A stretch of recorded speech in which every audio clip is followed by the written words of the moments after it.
What's the word, world? It's your man Dawgface Calderon, aka the most dangerous voice everywhere.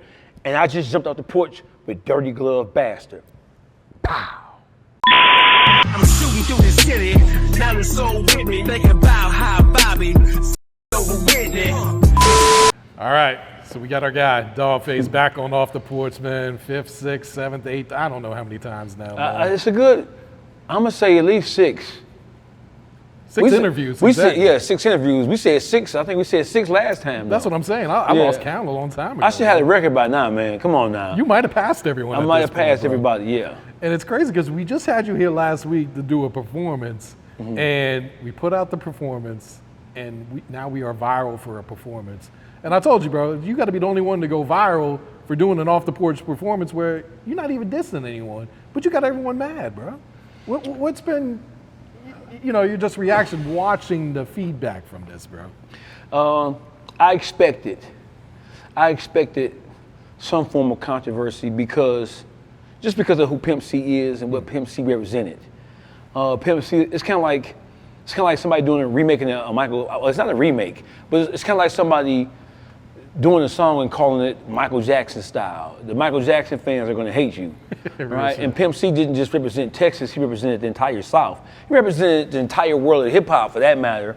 So if you touch, even though it wasn't a diss, even though it was like a tribute, it was me saluting him, right?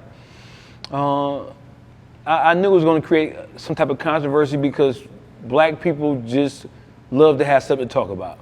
It was as simple as that. And then when I was here, when I was filming it, we talked about how people are going to be mad about it, right? So it was kind of like we playing it. So I had a couple of different songs I could have done. I chose that one because I knew, like we talked about, we knew that people were going to be mad about it. But I didn't know it was going to be this level of interest in it. I didn't think anybody was going to really be hot under the collar like they are right now. But it is what it is.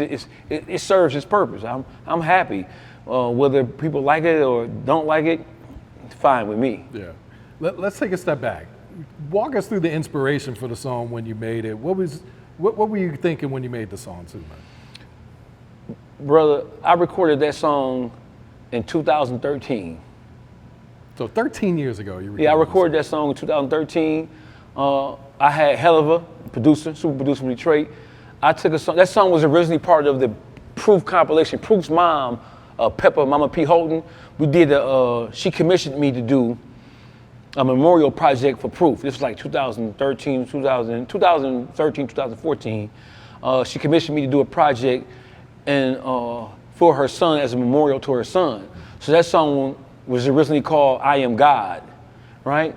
So I thought about it, and I already got a country-ass accent. I already talk, when I'm not trying to, I already sound country as hell. I sound like I'm from Alabama. I sound like I'm from down south to begin with, right? So I was listening to the song. The song was already out. It was a part of the 100 Proof compilation album that Proof's mother did, that I did for Proof's mom. I took the song, I listened to it again, I said, damn, man, I sound kind of country as a motherfucker on that motherfucker. I sound like a neck bone eating ass motherfucker on there, right? So I just called Helluva, I sent him the song, and I told Helluva to strip the beat and then create a new beat underneath it. So that's what happened. This song actually came out in 2013 or 14.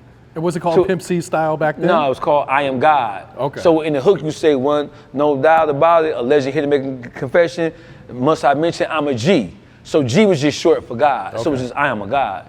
And I just took the song, I sent it to Hell stripped the beat from underneath it and left the vocals, and then he created a new beat underneath it. And that was just it. That song, I wrote it in 2000, it came out in 2014. Oh, wow. Shoot. So some of the first comments that appeared on the performance was from Mr. Lee and DJ Beto, who worked with Pimp C. Right. And they weren't too fond of you calling it Pimp C Style. Right. Man. I mean, so Pimp C Style was, it is not me trying to mimic Pimp C. Like I said, I recorded that song. Pimp C was still alive when I recorded that song. I recorded the song in 2013. I think it was released in 2014. So it wasn't me trying to be like Pimp C. Pimp C is one of my top 5 MCs of all time because of the impact he has had. And I've even though I'm from the Midwest, right? I've always been more drawn towards Southern rap. If I had a top 5 dead alive right now, and I've done this, Scarface and Pimp C would be in my top 5 because of it's not because they're like super lyrical, even though Scarface is just as lyrical as anybody, right? It was because of the overall impact, and it's because they talking that shit they talk that shit that coincides with the way I think and how I feel about a lot of different aspects of life. So it was me paying homage to Pimp C. That's what all it was. Yeah. Why do you feel like people got that misconstrued then? Cause niggas stupid. Next question. Niggas got everything misconstrued. And then if you think that I think that a bunch of country neck bone, pickle pig feet eating motherfuckers gonna really be able to understand where I'm coming from, right? I got people who from where I'm from who don't understand, my mind and how I do things. They don't understand the motive behind what I do. So what chance do a bunch of crawdad eating motherfuckers get a chance to understand? No, man. I wasn't necessarily surprised. I seen Beto and them commenting on Mr. Lee comment on it. And at first, it was just like, like, nah, man, you can't do that. And I understood the history they had with Pimp. But the whole thing is, it was not a diss. It was not something meant to be disrespectful.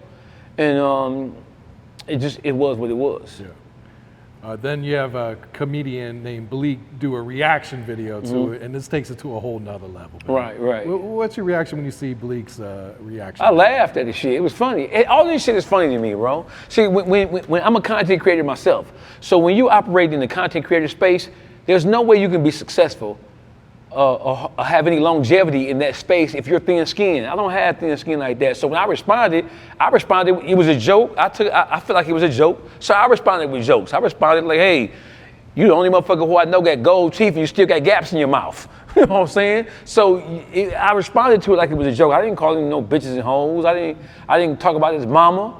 And then, cause I'm the kind of person, you know me well. I'm the kind of person, I go right to your mama jokes. Right? I go right for your mama jokes. I'm playing a dozen with your ass, right? I laughed about it because I was following Bleek. So when I saw it, I didn't take offense to it until I saw what made me take offense to it at all, if you can say it was offensive. What made me take any offense to it, what raised my eyebrow was the comments, but then I understood because I understand how powerful of a figure and I understand what Pimp C meant to the world of hip hop, especially Southern hip hop, right? So I wasn't mad about this shit, but when I saw motherfuckers in there taking shots and trying to get personal, oh, you want to get personal? I'm the king of getting personal. So I wasn't upset. I fuck with. Listen, the people who I talk to on a regular basis. I was just on when I'm traveling from state to state on my promo tour.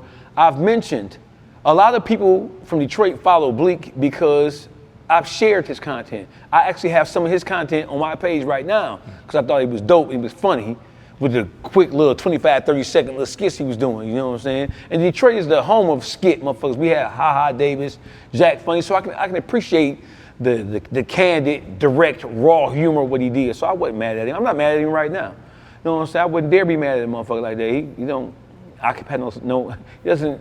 I wouldn't dare give him any.